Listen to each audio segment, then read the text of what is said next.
So I want to give you some quick instructions on what to do and what not to do with this fire. First of all, these irons must never be used on a fire. They will damage the stuff inside, so they're there for decorative purposes only.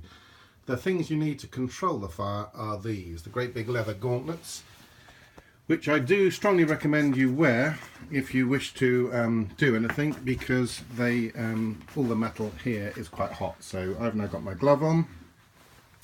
There are three controllers, this one which unscrews like that, this one which pulls in and out, and this one which goes left and right. And I'm going to talk about those for a bit now. So this one is just for shaking up the ash at the bottom of the fire. So if I were to, I'm not going to do it in fact, because I've got my glove on here in one hand, but if I do that, I'll try and show you what's going on the other way. You see the fire's moving. It's basically shaking ash down into the fire, into the grate below. So this is all currently shut down at the moment, pretty much. That's fully shut down, which I'll show you in a second. So actually working with these things, when you're lighting the fire, you have this one and this one fully open. This is fully open now, which basically allows air to come through a hole that's in the floor underneath the log burner and goes out to the side of the house over there.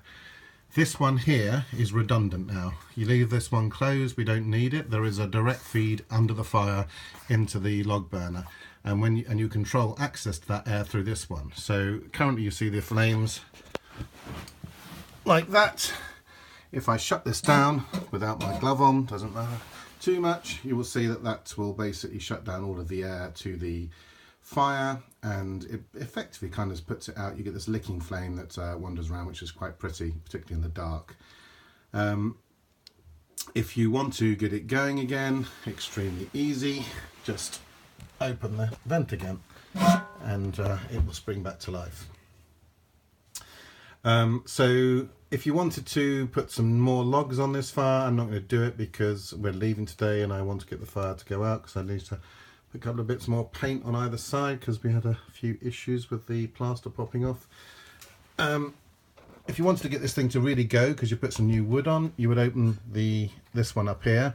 I'll show you what that happens there. It's rather like having a blacksmith's forge. Tons of air pours in underneath, it gets extremely hot. And if you had new wood in there, it would be burning by now. It's sort of like instant supreme heat in there, and the fire gets very, very hot indeed. You should not leave this open when you're burning all the time. It's only to give it a bit of a boost.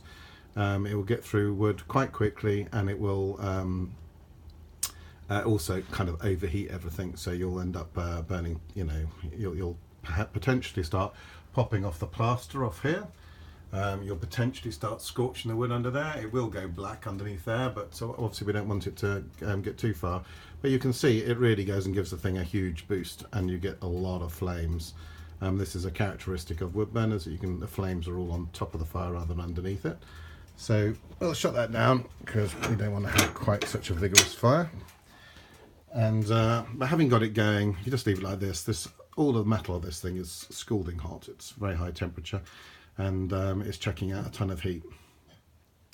So I'm just going to quickly show you how to get ash out. So you open the door handle, and you've got an ashtray here. You can lift that and take it out into the garden and drop stuff off. You can see all the red hot stuff. That's because I did this thing in and out, so I brought in some of the actual live coals. You would normally not really do that in the middle of a fire, and obviously use this to put logs in. Note this handle screws in and screws out. So if I screw that out one more time and bring it up here, I can't really shut it. So screw it in one more time and it shuts fine.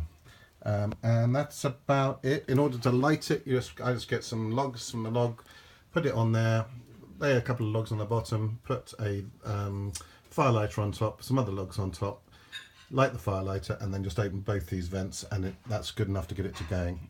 That's it. Cheers, bye.